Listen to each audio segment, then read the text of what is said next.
Hello student, I am Sonam. Welcome back to my YouTube channel. आज के इस video में हम आप सभी को बताएंगे हिंदी के पेपर में आने वाला जो पद्यांश होते हैं, ठीक है, उसके प्रश्नों को कैसे सॉल्व करें, यानी पद्यांश के प्रश्नों को आपको कैसे लिखना है एग्जाम में, ठीक है, जिससे कि आप सभी को पूरे के पूरे 6 नंबर मिले, आपका आधा नंबर भी न कटे। ठीक है, कैसे आप सभी को सभी प्रश्नों के उत्तर को लिखना है, यानी लिखने का सबसे बेस्ट और सही तरीका क्या होता है जो कि हर एक टॉपर स्टूडेंट यूज करते हैं। ठीक है, यानी टॉपर कैसे लिखते हैं पद्यांश के तीनों क्वेश्चन के आंसर, जिससे कि एग्जामिनर उनको पूरे के पूरे 6 नंबर देते हैं, उनका आधा नंबर भी नहीं काटते। ठीक है, और कैसे लिखने पर पद्यांश आप सभी को जो टीचर होते हैं, एग्जामिनर, वो पूरे के पूरे फुल मार्क्स देते हैं। ठीक है, और जो पद्यांश होते हैं उसमें संदर्भ दिए रहते हैं। ठीक है, तो संदर्भ को आपको कैसे लिखना प्रारंभ करना है, क्योंकि अगर आप लोग संदर्भ में मिस्टेक किए तो आपका, ठीक है, सिर्फ 6 नंबर में सिर्फ आपको पूरे क्वेश्चन को आप लोग कितना भी अच्छे तरीके से हल किए हो,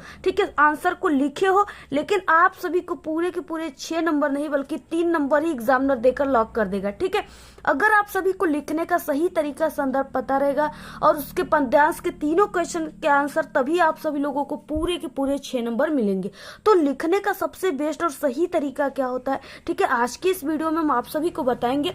आप सभी को संदर्भ, ठीक है, और रेखांकित अंश की, जो रेखांकित अंश की व्याख्या होती है उसको कैसे लिखना है, और एक प्रश्न दिया होता है उसमें आपको कैसे प्रश्न को ट्रिक से खोजना है। ठीक है, यहाँ पे हम आपको ट्रिक भी बहुत अच्छी बताने वाले हैं।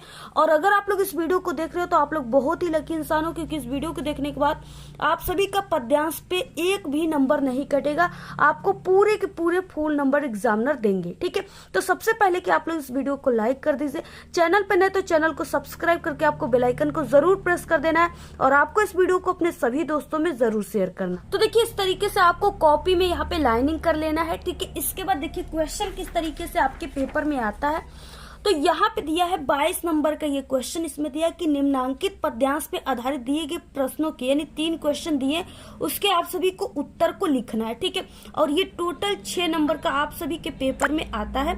और यहाँ पे क्या है, इस तरीके से दिया हुआ है, और ये जो है ना पद्यांश, ये बहुत ही मोस्ट इंपॉर्टेंट है। ठीक है, ये आपके पेपर में भी इस बार 100% आएगा। देखिए, सबसे पहले दिया है कि अभिगत गति कछु कहत न आवे, ज्यों गूंगे मीठे फल को रस, अंतर्गत ही भावे परम स्वाद सबकी सुनिरंतर अमित तोष उपजावे, मन वाणी को अगम अगोचर सो जाने। ठीक है, जो पावे रूप रेख गुण जात युक्ति ताते, सुर सगुन पद गावे। ठीक है, इस तरीके से दिया हुआ है, अभिगत से लेकर के गावे तक दिया है। इसके नीचे 3 क्वेश्चन आपको देखने को मिल रहा है, जो कि 2-2 नंबर के क्वेश्चन है। देखिए, पहला जो क्वेश्चन, इसमें उपर्युक्त पद्यांश का आपको संदर्भ लिखना है। ठीक है, संदर्भ में आपको, यानी ये जो कविता है ये किससे लिया गया है, यानी पाठ का नाम, और उसके बाद आप सभी को कवि का नाम इसमें लिखना है। ठीक है, संदर्भ में। तो देखिए, आपको किस तरीके से इसको लिखना प्रारंभ करना है, कैसे जो सही तरीका होता है लिखने का वो क्या होता है पद्यांश के उत्तरों को। ठीक है, तो देखिए, सबसे पहले कि ये क्या है, पद्यांश को हम लोग सॉल्व कर रहे हैं। ठीक है, तो ये जो कॉपी है ना, इसमें आप सभी को कॉपी के यहाँ, यानी इस लाइन में आप सभी को ब्लैक पेन से पद्यांश उत्तर लिखना है। ठीक है, और उसके बाद अब आप सभी को, यानी क्वेश्चन नंबर डालना होगा, और क्वेश्चन नंबर ये 22 है, तो हम लोग लिखेंगे यहाँ पे पहले पद्यांश उत्तर, इसके नीचे लिखेंगे हम लोग ब्लैक पेन से ही, ठीक है, प्रश्नोत्तर संख्या 22।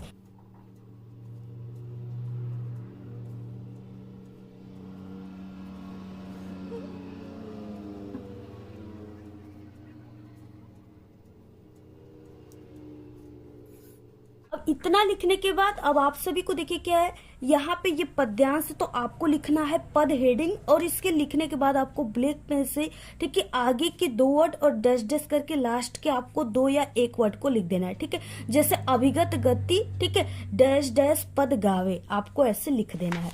और यहाँ पे आपको इस तरीके से 1 लाइन की गैप देकर इस लाइन में आपको लिखना है।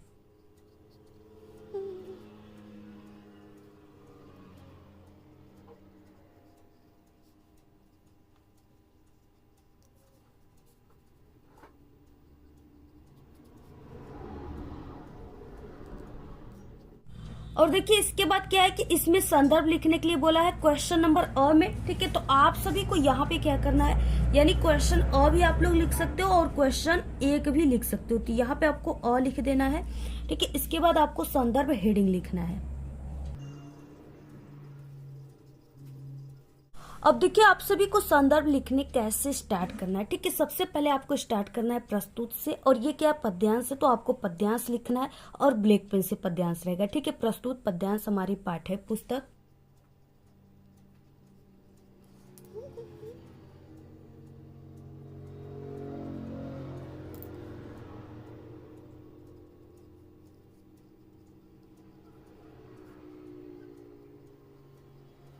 प्रस्तुत पद्यांश हमारी पाठ्य पुस्तक। उसके बाद आपको हिंदी लिखना है ब्लैक पेन से कॉमा के अंदर।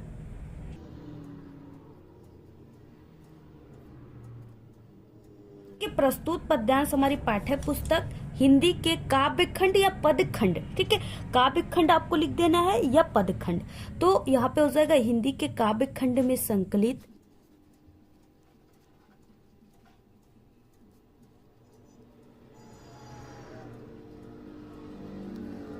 यहाँ पे हो जाएगा प्रस्तुत पद्यांश हमारी पाठ्य पुस्तक हिंदी के काव्य खंड में संकलित। ठीक है, और यहाँ पे लिखना आपको शीर्षक।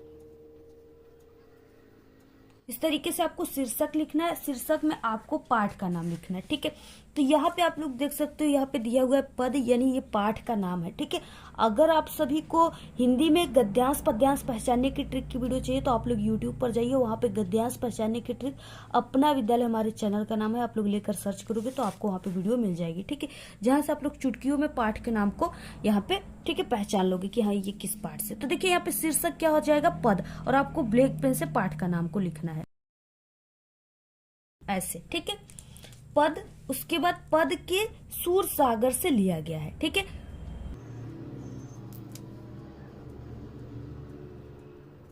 काव्य खंड में संकलित शीर्षक पद के सूर सागर से लिया गया है। इसके रचयिता आई मीन इसके कवि सूरदास जी हैं।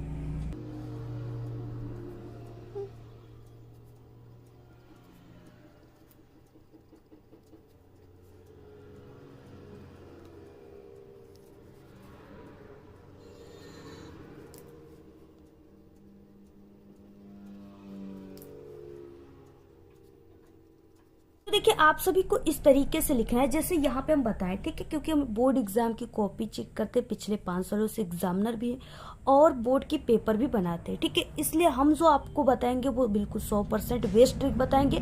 ठीक है, और हम एक टॉपर भी थे, तो आप सभी को इस तरीके से लिखना है। देखिए बहुत से स्टूडेंट होते हैं जो कहते हैं कि हमने तो बहुत ही अच्छे तरीके से पद्यांश लिखा, फिर भी हमारे नंबर क्यों कम आ गए हिंदी में।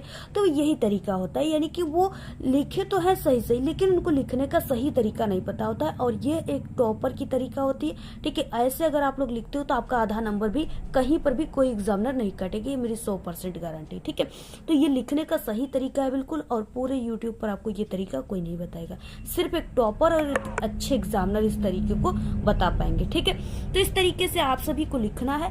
अगर आप लोग ऐसे लिखते हो, ठीक है, संदर्भ, तो आपको पूरे के पूरे यहाँ पे 2 नंबर दिए जाएंगे। उसके बाद देखिए इसमें अगला क्वेश्चन क्या है, इस तरीके से दिया है कि रेखांकित अंश की व्याख्या करना है। ठीक है, 2 नंबर में। अब देखिए रेखांकित अंश की व्याख्या का मतलब आपको सिर्फ वही लाइन की व्याख्या करना है जिसके नीचे ये ब्लैक वाली अंडरलाइन है। ठीक है, सिर्फ आपको इसी की व्याख्या करनी, यानी इसमें क्या है, यहाँ पे 2 लाइन में अंडरलाइन दिया है, तो आपको सिर्फ इन्हीं 2 लाइन को ही व्याख्या करना है। ठीक है, और आप सभी को यानी इसका व्याख्या सिर्फ 4 से 5 लाइन में आपको करना है, क्योंकि ये सिर्फ 2 नंबर का क्वेश्चन है।